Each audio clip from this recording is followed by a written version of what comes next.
ہمارے پیارے نبی حضرت محمد صلی اللہ علیہ وآلہ وسلم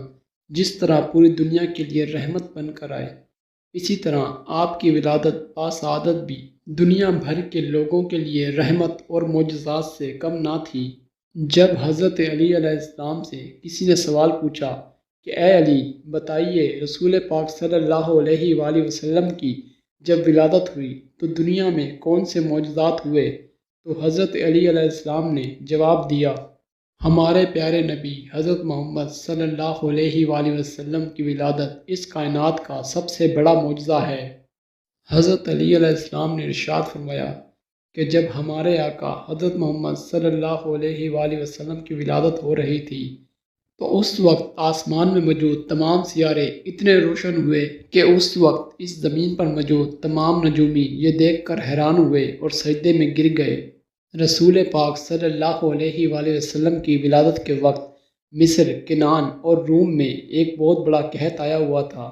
مگر جیسے ہی آپ کی ولادت کا وقت ہوا تو اللہ نے اس زمین پر زار و قطار بارش برسائی۔ اس وقت وادی شام جو ہزاروں سالوں سے خشک اور بنجر پڑی ہوئی تھی، اللہ نے وہاں سے پانی کو ابھار دیا۔ جہاں جہاں جس جس جگہ پر بت رکھے ہوئے تھے اور بتوں کی پوجا ہو رہی تھی، وہ بت خود بخود گر گئے اور ٹوٹ گئے۔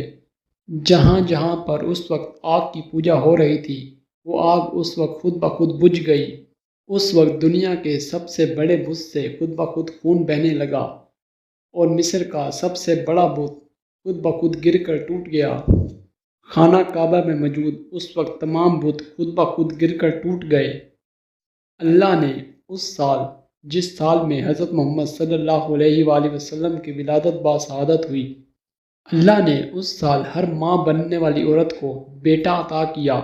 اور جو عورتیں بانجھ تھیں اور کئی عرصے سے ان کی اولاد نہیں ہو رہی تھی، اللہ نے اس سال ان تمام عورتوں کو اولاد عطا کی۔ جب رسول پاک صلی اللہ علیہ وآلہ وسلم کی ولادت ہو رہی تھی تو اس پوری کائنات میں اللہ نے ایک ایسی خوشبو پھیلا دی تھی جس کو ہر شخص محسوس کر سکتا تھا، اور جو لوگ اہل علم تھے وہ کہنے لگے کہ یہ خوشبو اسی نبی کی ہے جس کا وعدہ پچھلی کتابوں میں کیا گیا تھا۔ اور اس زمین کے تمام در حضرت عبد المطلب علیہ السلام کے گھر کی طرف جھکے ہوئے تھے۔